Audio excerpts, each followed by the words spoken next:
Hello, sunshine. It is Monday. Happy to start the week with you lovely people. I'm Coy Wire. This is CNN 10, where we tell you the what, letting you decide what to think. We're going to get right into it today. We start in the Middle East as U.S. and Iranian leadership are playing a delicate game of diplomacy and testing relationships in the region. Officials are reporting increasing concerns about proxy militias in Iraq, Syria, and Yemen who threaten to disrupt the global economy. In Jordan, a recent drone attack killed 3 American soldiers. And in Yemen, Houthi militant attacks have targeted commercial ships in the Red Sea. Here's our Oren Lieberman to explain why the U.S. is striking the region.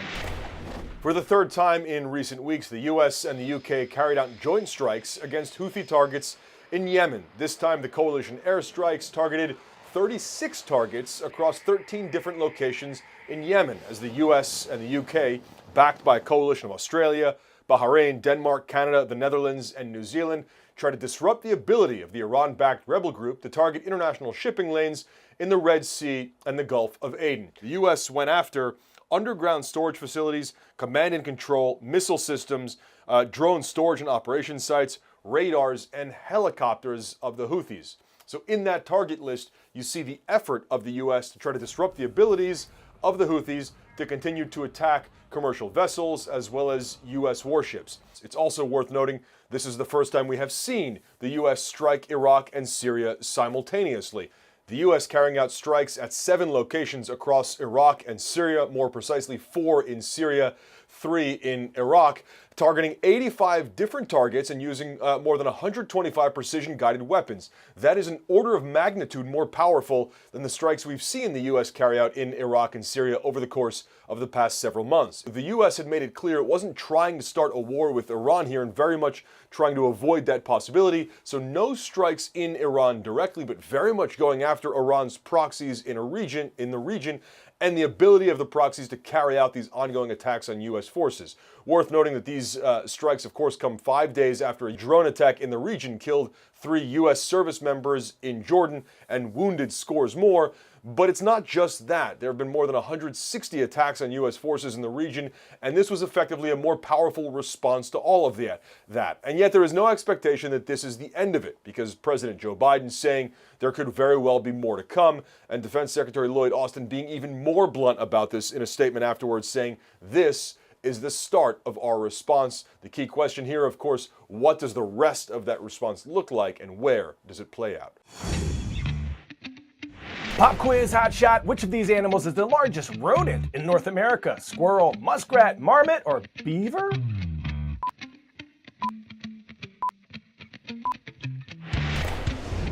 If you said beaver, put your tails up. North America's largest rodent typically weighs between 35 and 65 pounds and comes in at 3 to 4 feet long. The capybaras in South America are the largest rodents in the whole world.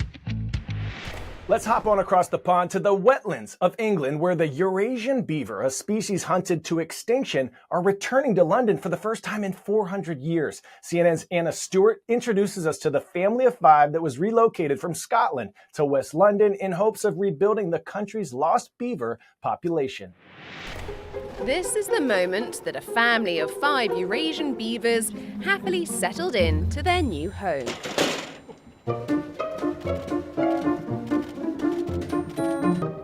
Oh, it's been a massive day. I am so excited. It's a bit of a weird, surreal moment to know there's beavers now living in urban Greenford in Ealing behind me.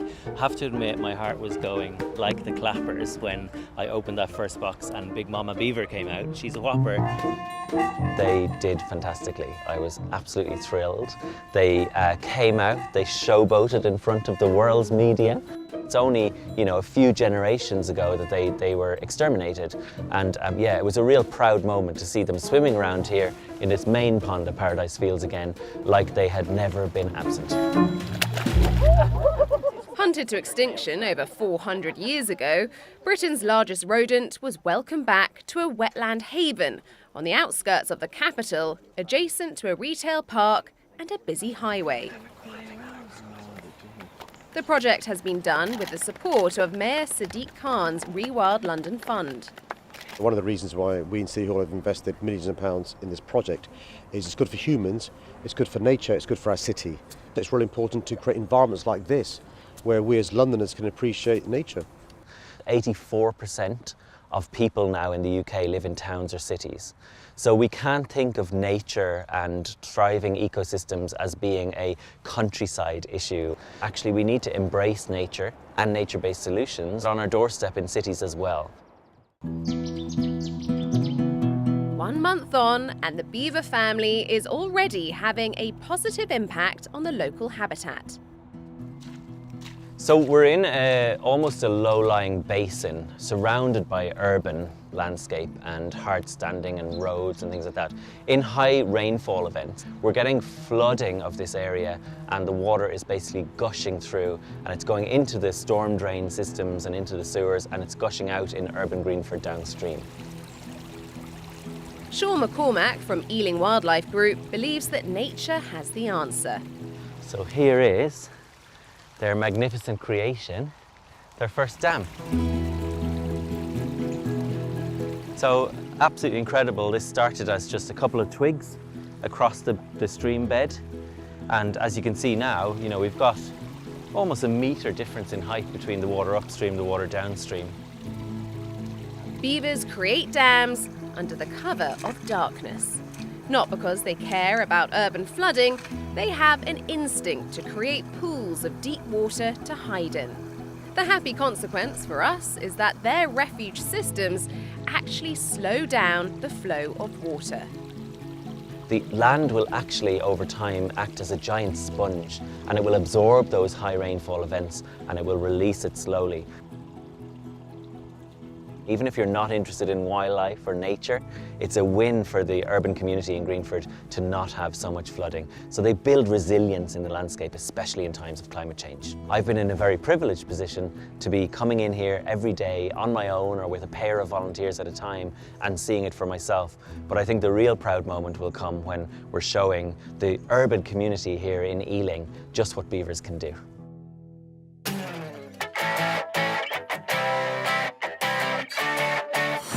Today's story getting a 10 out of 10, a trailblazer. Starting each week this Black History Month, we're going to be highlighting seminal Black figures who transformed America in profound ways. First up, civil rights activist Sadie Tanner Moselle Alexander. In 1921, Alexander became the first Black person to earn a PhD in economics in the country. Then she later became the first Black woman to graduate from the University of Pennsylvania's law school and to practice law in the state. She shattered so many glass ceilings, all while facing racial prejudice. During her first year in college, she was told she couldn't check books out of the school library, but she persisted and remained a champion of equal rights throughout her life. Here she is in 1947, right next to President Harry Truman, who appointed Alexander to his Committee on Civil Rights, which became the backbone for the movement over the next decade. And another American difference maker getting today's 10 out of 10, inventor Garrett Morgan. In 1916, he patented a precursor to the gas mask used by soldiers during the First World War. He hired a white actor to pretend to be the inventor so as to avoid any possible racism of potential buyers. But one invention that many of us see each and every day, Garrett was the person who came up with the idea of a 3-signal traffic light. That's right. He thought, there should probably be a yellow light in there so people know when to slow their roll. We are going to go full green light, though, on our shout-outs for today. Let me hear a roar for the talented Tigers at Plaza Middle School in Kansas City. Thank you for subscribing and commenting on our CNN 10 YouTube channel. And this shout-out goes to Colchester High School in Vermont, home of the Lakers. Keep crushing it, Colchester. Rise up. See you tomorrow, lovely people. I'm Coy Wire, and we are CNN 10.